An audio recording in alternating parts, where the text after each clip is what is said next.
Carolyn Levitt is the award-winning author of 12 novels, 12, including New York Times bestsellers, Pictures of You, and Is This Tomorrow, sorry, which was published on August 4th. So it's been out, it's a baby, and it's been receiving glowing reviews everywhere, including the Washington Post. She's a book critic for People magazine, the Boston Globe, and San Francisco Chronicle, and she teaches writing at Stanford and UCLA. She's been to Brattleboro once and counts the earrings she purchased here among her favorite things. So I'll turn it over to Caroline. Thank you so much for that wonderful introduction. I have to tell you that I am so completely thrilled to be here with Amy.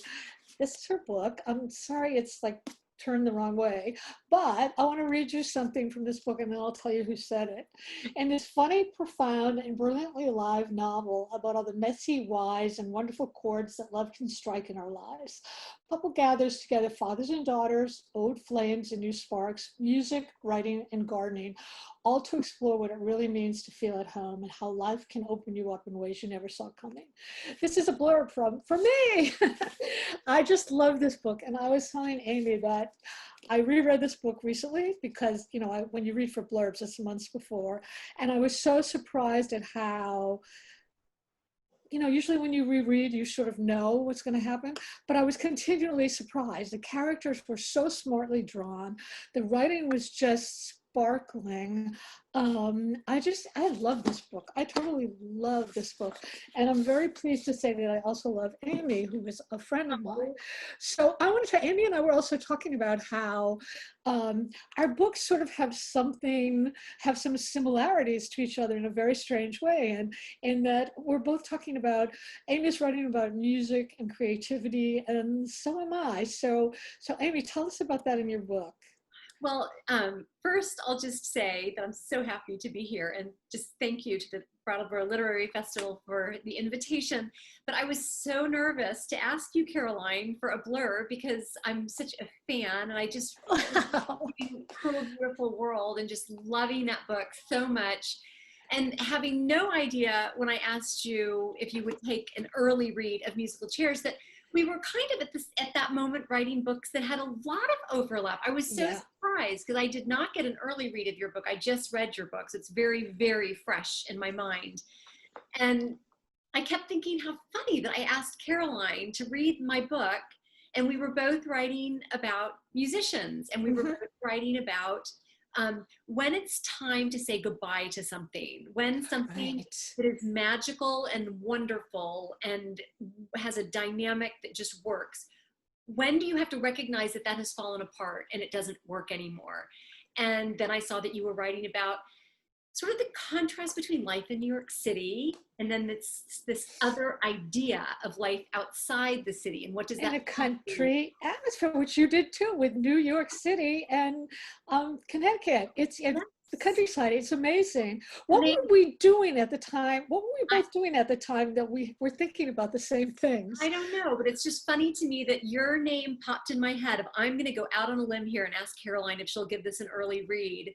And I just think it's so interesting. So I was thrilled. I picked up that book and I always read the first page because there's always so many books to blurb and you can usually tell by the first page. And there I was sitting there reading and reading and reading and unable to stop. And it just, I love the way you write. I love the way you write. So I want to ask you, so when you started writing this book, what was the big question in your mind that you were trying to figure out? Was it like, how do we let go of things that we once loved or even that we still love?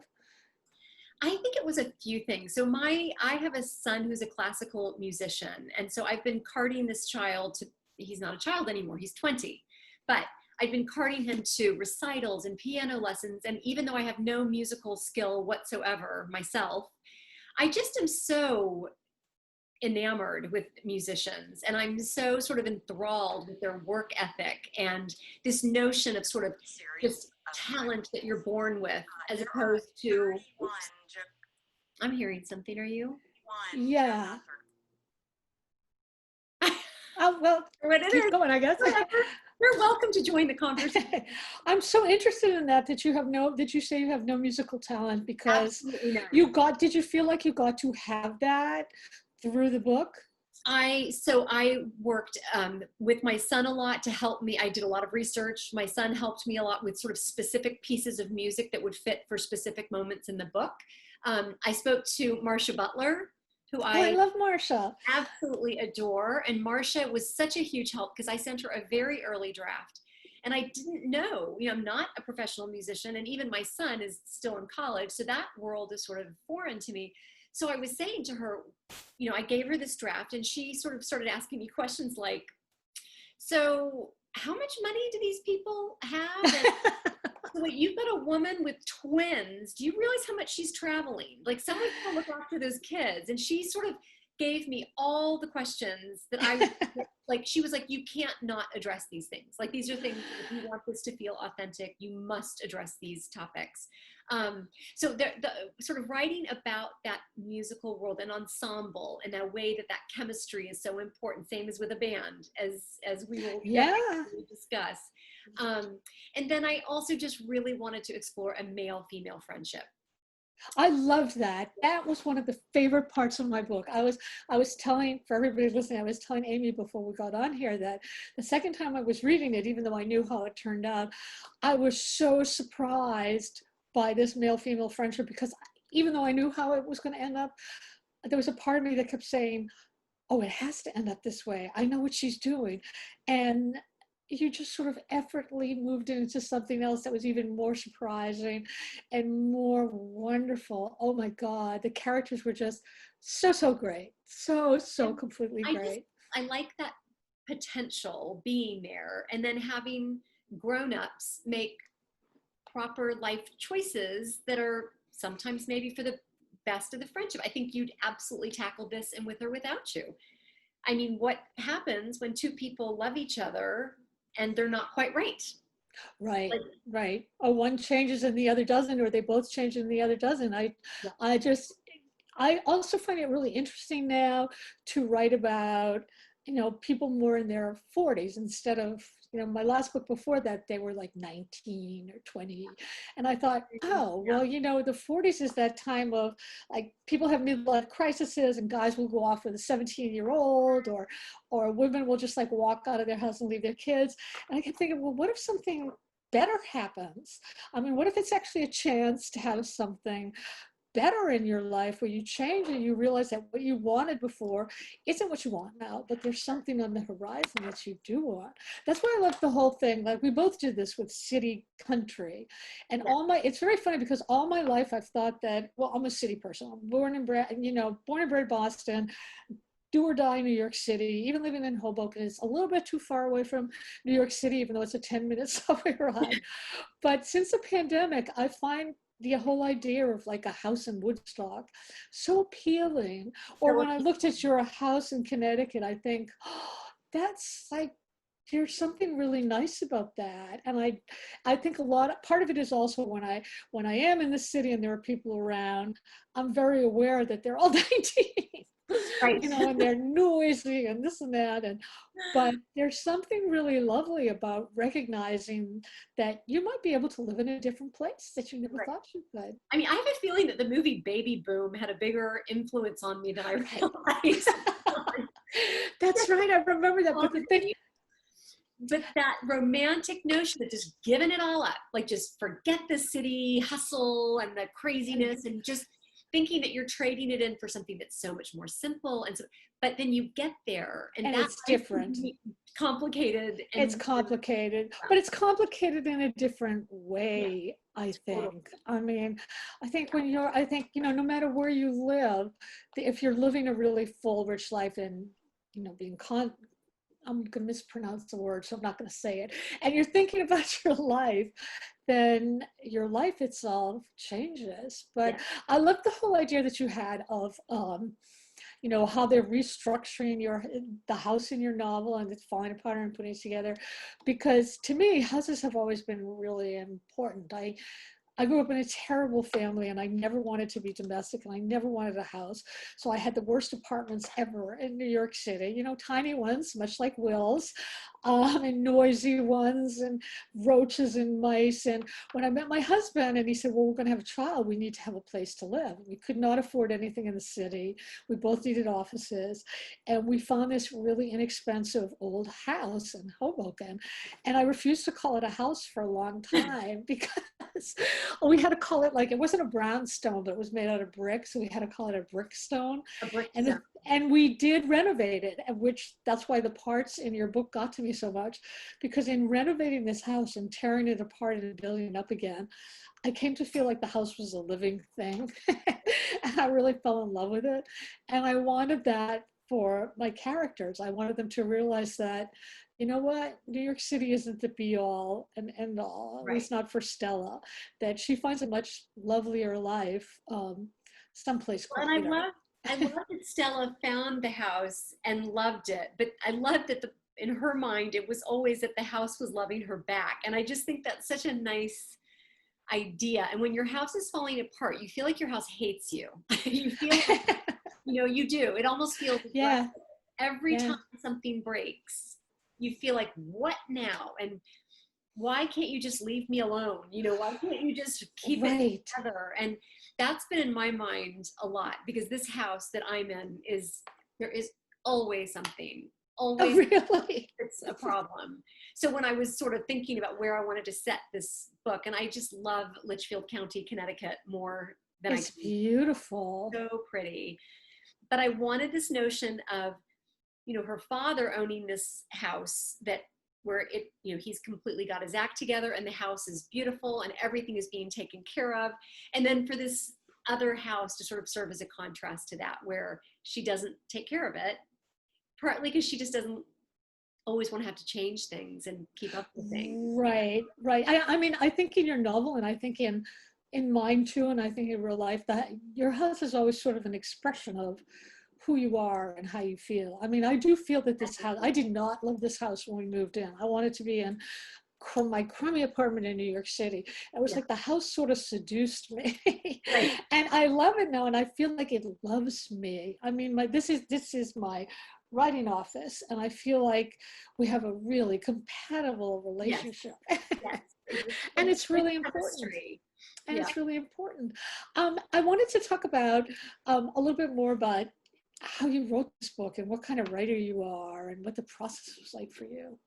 Yeah, because I'm curious about the same, because I feel like we're similar in so many ways. So I'm curious to know. I know, that's why we're friends. if we sort of tackle this the same way. I really want to be a more grown-up, organized person who has like a writing day where I sort of start at this time and end at this time. And I have just never succeeded in doing that. It's not that I'm too irresponsible. It's just that it doesn't seem to work for me. I sort of delve in and binge write for like a chunk of time. And it's not really a surprise, because this was the kind of student I was too.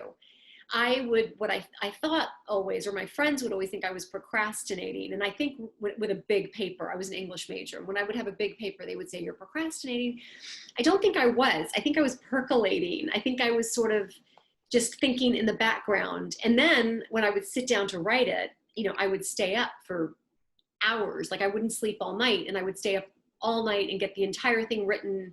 And then I would say to them, and I would do well. And then my friends would say, that's not fair. I started working 2 weeks ago. And I would say, but I just spent the same hours. I just crunched them all together at the same time. My brain works better if I'm uninterrupted and just working. I don't know if you're the same, or sometimes. I mean, right now I tend to feel a little off mentally if I'm not doing some writing a little bit. Although since the book came out, I haven't done anything, and I'm not going to start writing again probably until October. But you're sort of you can't because there's too much on your time. But I will say, I have to remove this character to show you something. This is like part of my office tour. Now you have to understand that these pictures I'm going to show you all are really old. They're really old, and that's why they're tattered and they're a big mess. This is the filing cabinet by my desk, and what I do is I go to Humans of New York and I find pictures of who I think the characters are. Some of these characters are from my new book. This is like all new book stuff, and this is new book stuff, this is new book stuff. But this is Stella. I thought that was Stella. This is Libby, who I later found out is actually Meryl Streep's daughter. And I didn't know that at the time. I just liked the picture of it. And this is Simon. And again, when I chose this picture, I didn't realize it was what's his name? Gordon Levitt, the actor. But I keep them there, and it's sort of like whenever I'm gazing off into space, I look at them and they become more real to me, and then I'm able to write more. Right. But I tend to, once I know I have a contract and I really have to do stuff, I try to do a little bit every day, but it's hard, you know. It's some days you just can't do it. But I found that I've learned to love those days when things are really falling apart, because I always feel like, well, my subconscious, and tomorrow it'll come together, and it usually does. Does that happen for you? It does. And the one place where I never sort of get stuck, I'll just sit down and I'll put two people in a room and start with dialogue. I think it's my theater background. Oh yeah. I think in terms of dialogue. So I'm not going to say it's the easiest part, because I don't find it easy at all, but it's the part that just seems to come most naturally. Not naturally, it's more that it just comes. Like because I can throw it out, but even if I throw the whole conversation out, I've learned something about the characters by sort of seeing how they might react to certain things. It helps me establish who these people are. Mm-hmm.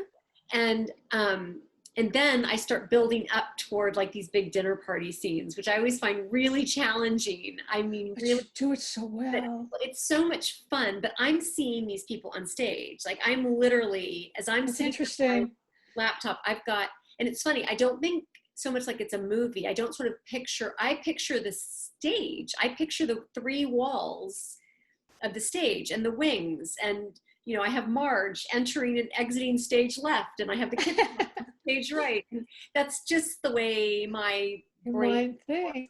Yeah. Can we let's talk about love, because both of our novels have love in it, and yours starts with poor Bridget and her, you know, her boyfriend is coming down, and before he comes down, he delivers some really unpleasant news to her, which totally derails her.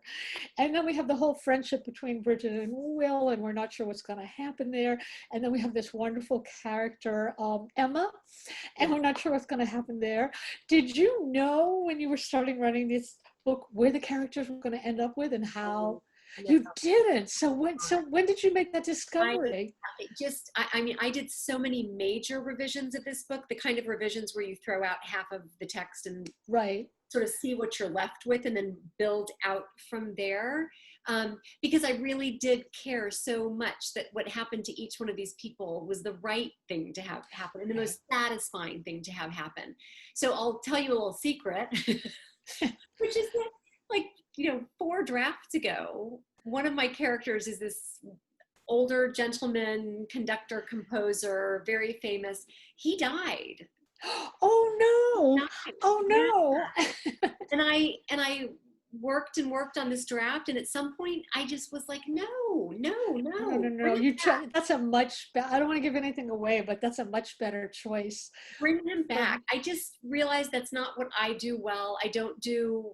I certainly didn't want to let him go as a character, and he was too important to keep there. And then when I sort of figure out like, how am I going to have his voice come in, I threw out the chapter that I had written from him because he literally died like on the next page. I just threw the whole thing out and went back to the drawing board. And at some point I realized when Edward speaks, this very educated British musical he's sort of an icon, that when he spoke, it had to be in a speech because he gives speeches. That's what Edward does. That's sort of where he's most in his element.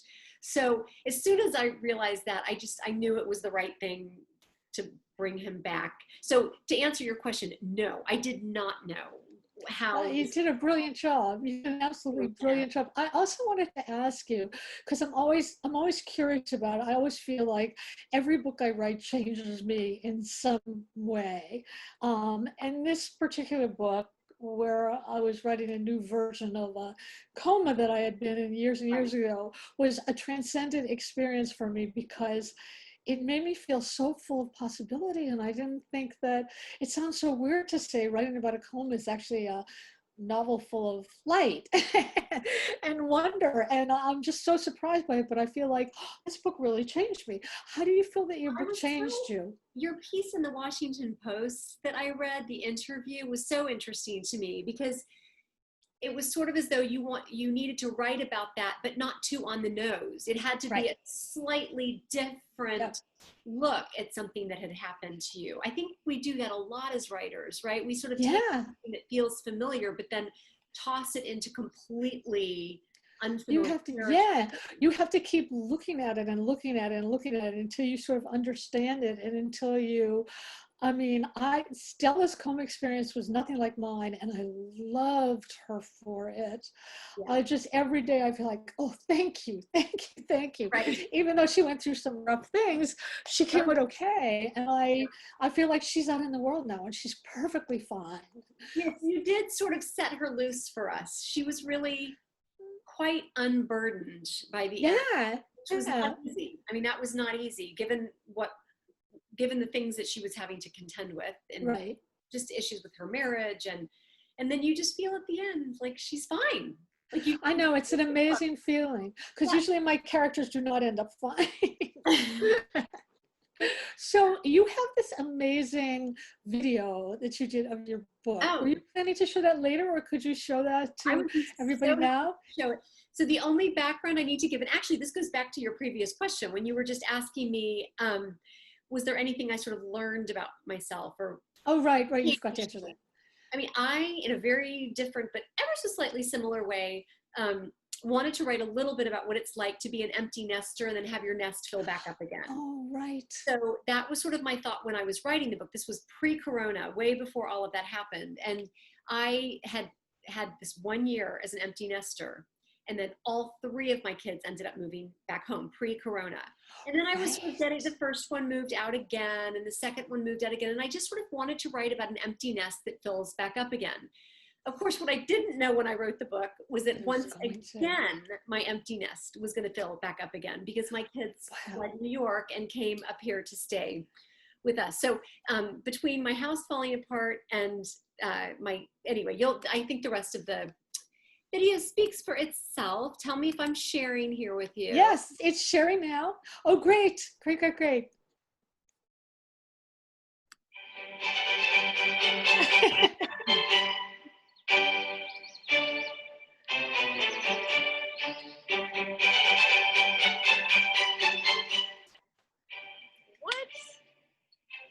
Okay, this is funny. Somebody just wrote that they think that my book is really autobiographical. That's ridiculous. Is it a book about New Yorkers who have a house in Connecticut and all the adult kids move back home? What? No, yes, but they're twins. She has a daughter. I don't have a daughter. Yeah, but isn't the house they're in like completely falling apart?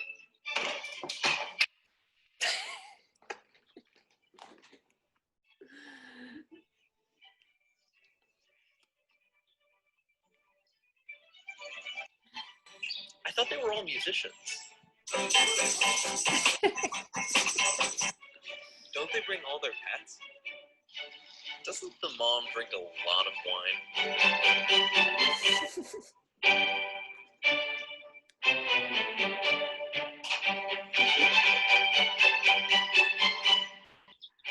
No, this is fiction. I'm a novelist.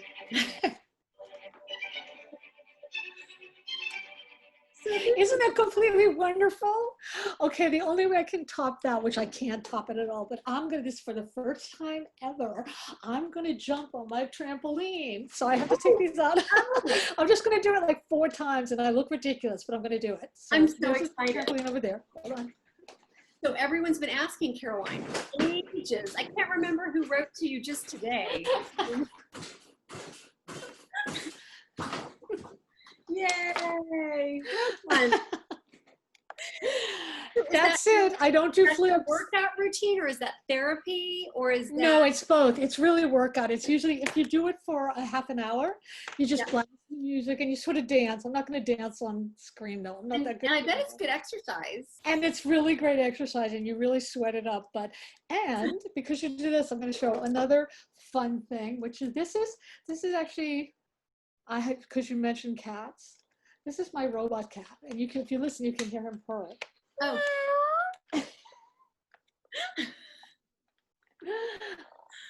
And is that your only pet?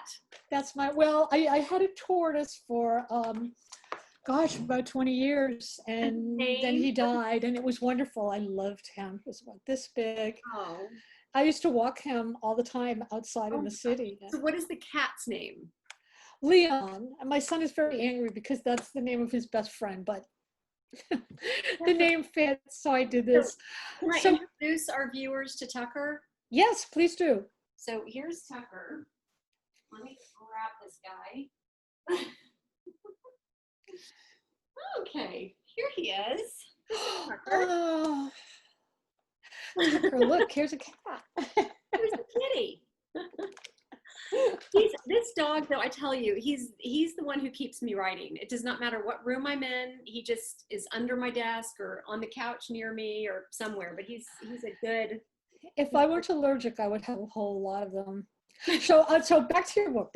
So tell us, like, what would you like people to come away thinking about your book? I mean, how would you like them? We talked about how it sort of changed you, but how do you want it to change viewers? I mean, I think it's what you actually said in that Washington Post interview, which was just giving people of a certain age, you know, my main characters are in their 50s, this sense of there can be change, but a sense of possibility in the face of change. So that, you know, you can redefine your career, you can redefine your relationships.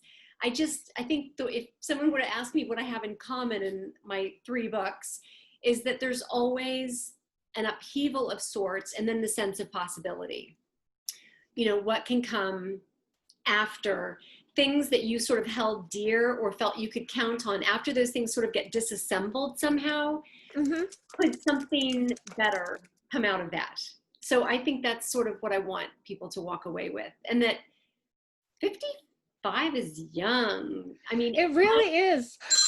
Character Edward, who gets married, is, you know, he's just about to turn 90, and I love that. I love that possibility. Like, what more can I do? You know, and I just sort of like that idea. I love that idea. You know, my mom fell in love for the first time in her 90s and stayed in love for 4 years. And it was the greatest gift. It's the greatest amazing thing. I just loved it also that you were doing like people of all different ages in the book. So it gave us a whole different view of, I'm sort of looking for, I had my questions written down here. I'm looking for them. I loved the idea of having a book with a age range. You know, I think, you know, you had the mom come in to the story and the parents, and the parents with, you know, the parent, there's always sort of, like in your book, there's the father who's, I don't want to give anything away, but has sort of a health issue, where the middle-aged son, 40-year-old son, to me that's not middle-aged, but has to rush off to, you know, to check on him. So I like that. I like it so much that, not that I'll go into huge detail, but the book I'm working on right now, the main characters range in age from like 25 to 80. I love that. You know, I find it completely interesting to write about older people, especially really older people. My husband's mom she's going to be 100 in a month, and she has no dementia whatsoever. She's really sharp. She used to go out, well, physically she's kind of frail, but she used to go out and play mahjong every week, and she would call the other ladies the girls. And I thought, that's so interesting. Meet the girls. Yeah. Did you know from the start that you were going to have this this threesome, as it were, that you were going to have this dynamic between 3, or did it start out with when did Libby come in your writing? You know, it came in because usually I work with like Usually I work with like 5 or 6 characters, and I thought, okay, I'm going to pare this down. So it's going to be 2 characters. And then I started to feel really claustrophobic. And plus, when Stella was in a coma, I thought, well, what's Simon going to do? Right. Like, she's in a coma. He has to have some interactions with people.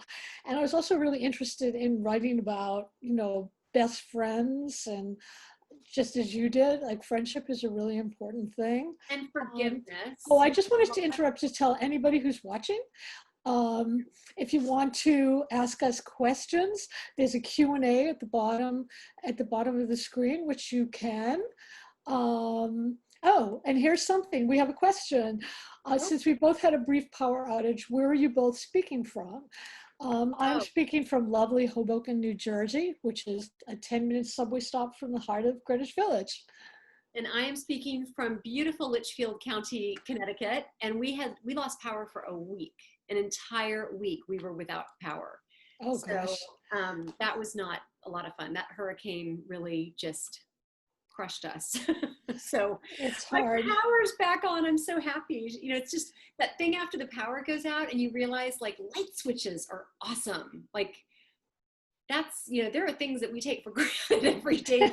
After a power outage, you don't take it for granted. It's pretty exciting. No, it's hard, especially if you're a writer and you don't, when our power went out, I realized I hadn't backed up my laptop. Oh gosh.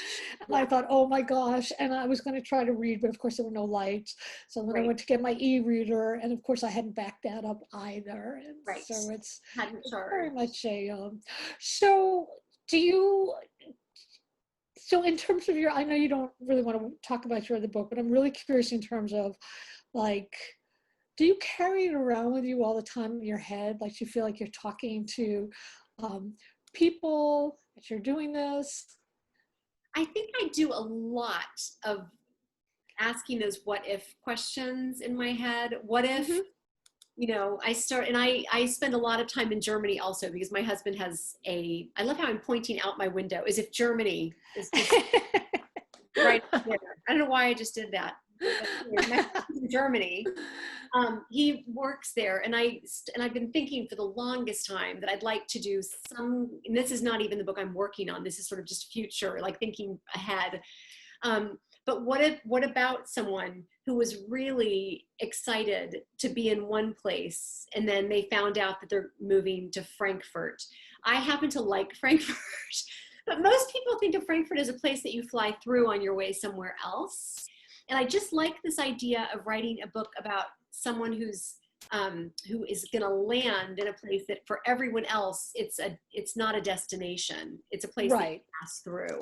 So, I'll be walking around in Frankfurt and I'll be thinking, so what if a young woman thought she was like going to go apartment shopping in New York City and then suddenly ended up there instead? That's so those kinds of thoughts are in my head a lot. We have another question from Diane Halderman. Wants to know, when did you discover that writing was your passion? I was a lonely little girl, and they thought I had asthma, so I was never allowed to go outside. Spent a lot of times in the library reading about people who were doing things that I was not allowed to do.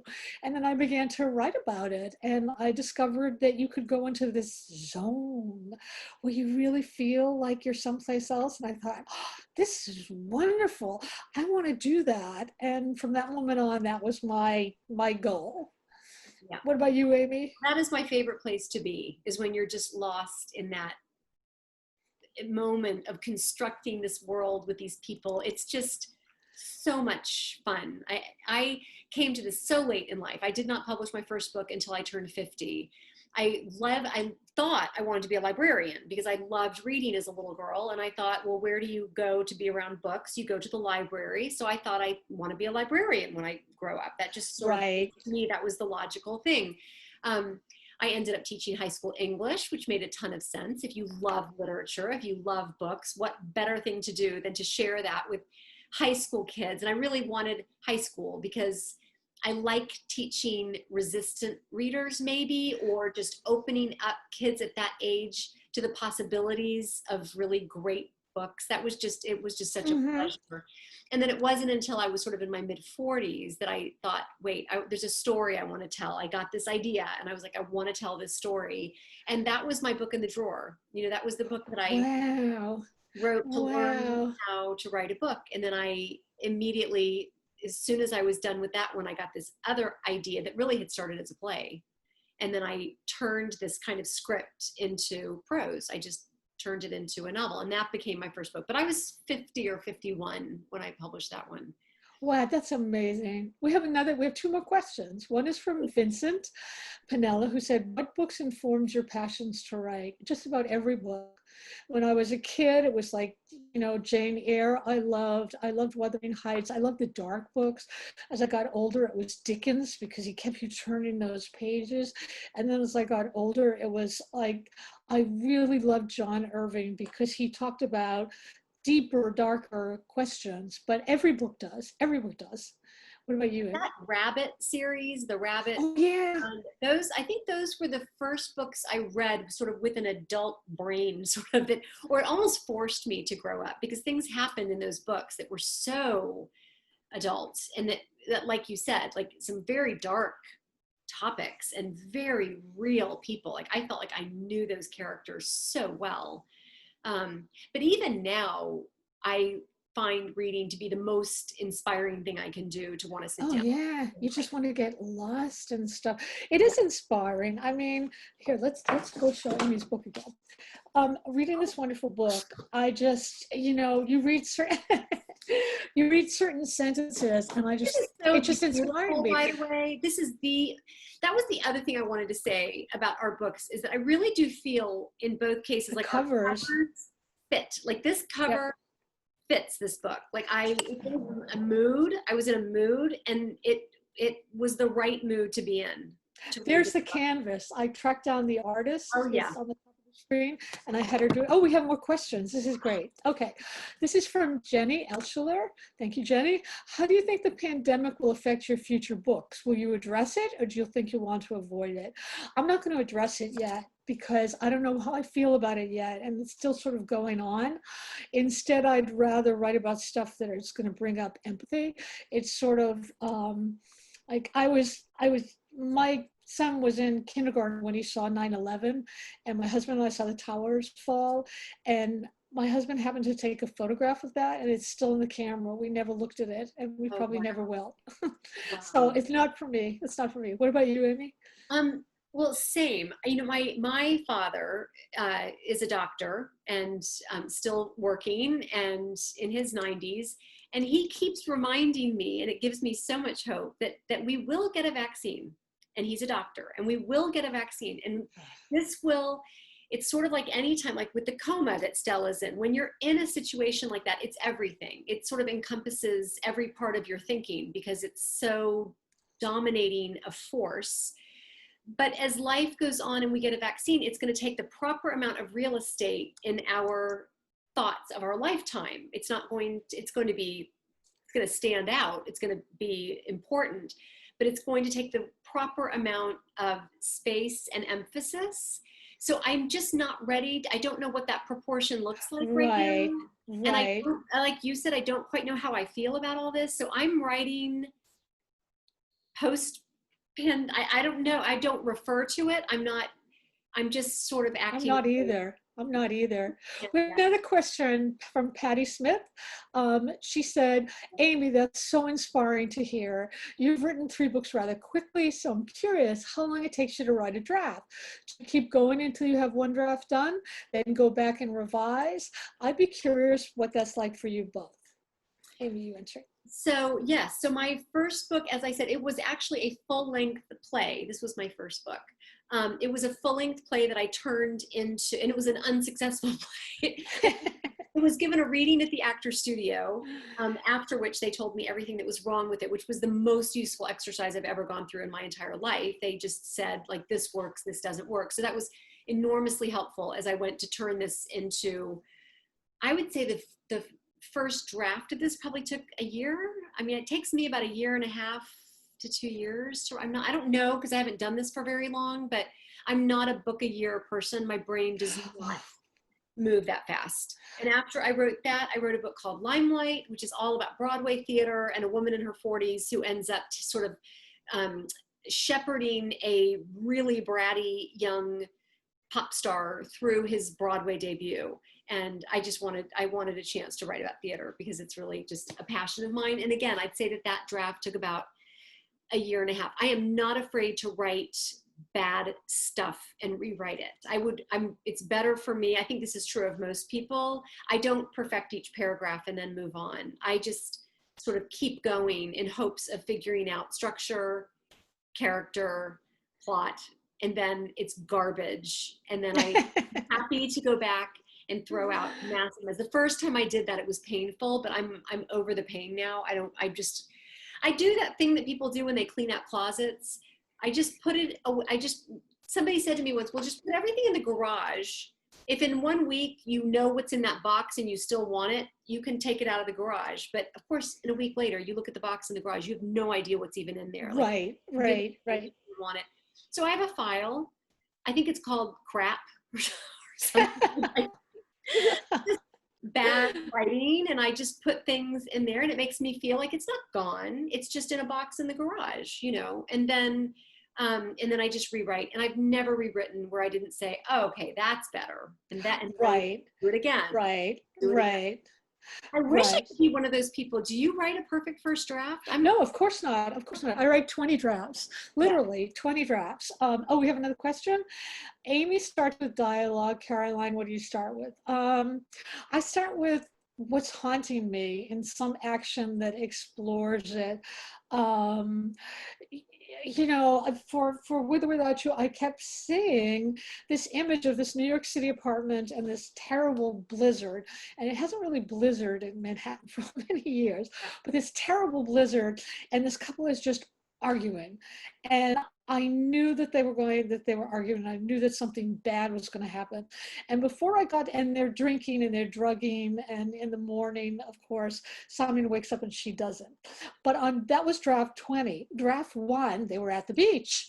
And they were in the water and they're arguing, and she drowns, and then she comes back up and she's in a coma. And that just didn't work for me. So, she went through various terrible things to get to her state until I just found the one that seemed the simplest and more organic. But for me, it's always like some kind of conflict, some kind of action, and I see it. I see it in my head, and it spreads out. But there's many, many drafts. There's like 20 drafts. Then I finally show it to a few beta readers, and then I show it to my agent, and she makes me rewrite it about 5 times. Yeah. Then I show it to my editor, and he makes me rewrite it about 5 times. And then it goes to the copy editor, who's the person that you need the most and you probably dislike the most, because they're the ones that will say, you had this character pregnant for 2 years. You have to change the timeline. So it's a very, very long process. Yes. And what was haunting you when you wrote Cruel, Beautiful World? Did you have an image? Yeah, Cruel, Beautiful World, but a lot of times novels are not about what you think they are. I started thinking about this novel when I was in high school, because a friend of mine who had a much older boyfriend who was 30 years old was murdered by him. Mm-hmm. And I couldn't figure it out. Like, why did she stay with him for so long? And what was this about? And I didn't know how to write it. And I couldn't figure out, well, why did somebody stay with somebody like that? And then like 5 or 10 years passed, and I was in this terrible relationship with this very controlling guy. And it took me 2 years to figure out that this is a really bad relationship, because he wasn't physically controlling. He was just like, everything was very soft-spoken. It was like, oh, Caroline, oh, honey, please don't eat your dinner. You look so much better if you're like 10 pounds less. And that went on for like 2 years. And then I realized why my friend in high school might have stayed with somebody for 2 years. And then, the times were changing. It was a political situation. And I started thinking about how the years between 1969, when it was all peace and love, suddenly turned into 1970, when it was Altamont and bombing of Cambodia and everything else. And I was really deeply interested in a story of how times change so dramatically and how people change and how you have these dreams of, love or going back to the land and great romance, and it could turn into something very dangerous. Yeah. And so that was that. That was Yeah. that book. Oh, wait, we have another question for you from Tom Bettel. He said, speaking of Germany and music, I'd hope to visit this year, Beethoven's 250th birthday year. Doesn't look like it's going to happen, but it does raise questions of how the pandemic has affected you for good or ill. Yeah. Well, can't make plans. I think that's the biggest thing for me. I do like to make plans. I like to sort of look ahead. And with this binge writing that I do, I like to know where I'm going to be when I can sort of put that section of time off to it's just so difficult to make plans right now. And that's Right. the part that I think for all of us to just be like, okay, I'm going to take a trip or not. Or not, right. Here, and then my power goes out for a week or not. Like, I just think I'm not a really set in stone kind of person, but this has challenged even me. And just being worried about loved ones. I mean, it's very hard to just not have sort of just this cloud in the background of being worried about people. So, I mean, that's right. Certainly impacted me. I'm happy to report that reading has saved me through this. I have read and read and read. I had a little bit of an issue when it first started, just sort of finding my reading, whatever it is, but I switched to audiobooks for a little while and took walks, and I would walk and walk and walk and listen to audiobooks. And that's wonderful. That would just sort of, like, it was a little vacation. It was like a little mini trip that I can take. I can plan for that trip. Like, I can go out and take a walk and just get lost in someone else's story. And one of the first ones that I read during this pandemic was Adrienne Brodeur's memoir, Wild Game. Oh, I love that book. Right. And you're just sort of... Oh, yeah. The audiobook was amazing. And then pretty soon after that, I went to Terry McMillan's book, It's Not All Downhill From Here. And I love Terry McMillan. Narrates her own audiobook. So I had Terry McMillan's voice in my ears. And that was such a wonderful trip. That's incredible. And then I sort of found, okay, so books really are exactly what I need right now. And then I've been reading constantly ever since. I'm weirdly enough, I'm off TV right now, and I love TV. I love binge watching series and shows, and I can't explain why, but that's not my thing right now. It's not deep enough. I bet it's not deep enough. Not like a book. Maybe. Yeah, you can still get distracted, or you can still check your email. When I'm reading, it's the only thing I can do. I can't read and do something else. I can't, I can walk and listen to an audiobook, but I can't also tune into the news or... Yeah, you know what? I can only do the news in the morning. When it's evening, like, we usually stream movies. And we have 3 more questions. This is so great. Jenny Altschuler says, I agree. What we need to do is to get lost in someone else's story. Thank you both for these 2 books. Thank you so much, Jenny. Thanks, Jenny. Diane Halderman wants to know, what do you fall back on when you get writer's block? Oh. I actually never get writer's block, because what I do is, when I start a writing day, when I stop a writing day, I always stop at a point which I'm really interested in, and I want to see what happens next. So therefore, I'm looking forward to going back to it the next day. I'm used to I do have bad writing day where I will sit there for 4 hours and write 2 sentences, but I don't consider that writer's block. I just tell myself, well, that's just my subconscious doing the work, and it'll be better tomorrow. Right. What do you do, Amy? I think I do what I would consider homework, which is write bad dialogues between characters and just see what, and sometimes it'll be that one sentence comes out of that's worthwhile. So I don't consider that writer's block either, and I don't consider it a wasted day, because it took It took those 5 pages for me to get that one sentence, but now I know what I want to do. And I get that excitement of like, oh my gosh, that's what it is. That's really helpful. We have another question for you, Amy, but before I answer this question, I just want to tell everybody who's listening or watching that Amy and I want to give you a gift. And what we're going to do is, if you buy both our books, not only will we send you these beautiful book plates, but I will do a 5x7 watercolor for you of your favorite coffee cup or tea cup, complete with spoon and maybe a cat. Okay, so anyway, this is the question for Amy. Amy, did you get any material from teaching the high school? Do bookmarks and plates also. This is one of the ones I have, which I painted. Beautiful. Okay, anyway, Amy, did you get any material from teaching the high school students? Oh my gosh. Okay, so definitely, and that's a very quick two-part answer. So definitely when I wrote Limelight, my second book, and I had this very, very bad-tempered, bratty pop star who's sort of, you know, when Lindsay Lohan did Speed the Plow in the West End, that was sort of when you said what haunts you. Literally that haunted me, and that I was so curious to know what that experience was like. She got pretty decent reviews from some people, but she was sort of in an interesting phase of her life, let us say. And I just wondered what was that like?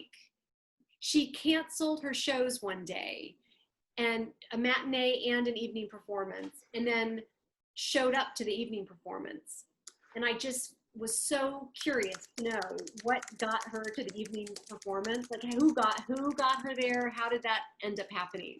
So my high school kids, definitely in terms of sort of teaching high school kids and hearing the way they talked, and of course my own kids were basically that, you know, they were high school aged at the same time. So drawing on their dialogue, on the way they sound and how they talk was really, really helpful. And then of course I also worked in an admissions department, and the hundreds and hundreds of interviews that I did with applicant families and these middle school aged kids completely informed the writing of Small Admissions. I mean, that was endlessly entertaining to interview middle schoolers, because they have no sense of, you know, they'll literally say to you in an interview to get into school, they'll say things like, now my mother told me I should not tell you this, but. Oh, that's the best. That's the best. So funny. They're so funny. So yes, my high school students and the kids that I interviewed definitely come into my writing, and my own kids all the time. We have one last question. And it's from Stephanie Green. She said, have either of you been inspired by a historical era or event? Well, I talked about Cruel Beautiful World, which was the 60s and the 70s. And my book before that, Is This Tomorrow, was about the 50s, which was a blast to write, just a total blast. Amy? Well, Lindsay Lohan on the West End. It's not exactly a historical event, but you know, it was a real thing that happened. It was really intriguing to me. Yes. And then I think also just that moment where someone's cell phone went off in the symphony in New York City at the Philharmonic. And that's sort of what got me thinking about conductors and composers. The conductor sort of turned around and stared at the audience, and until the man in the audience finally found his phone and turned the ringer off, because it was just ringing and ringing during the show. So sort of temperamental musicians, that idea kind of came a little bit out of that event as well. That's wonderful. Thank you all so much for the questions. Thank you. That was amazing. Hi, Sandy. Hi, Sandy. Sandy, you have to unmute yourself.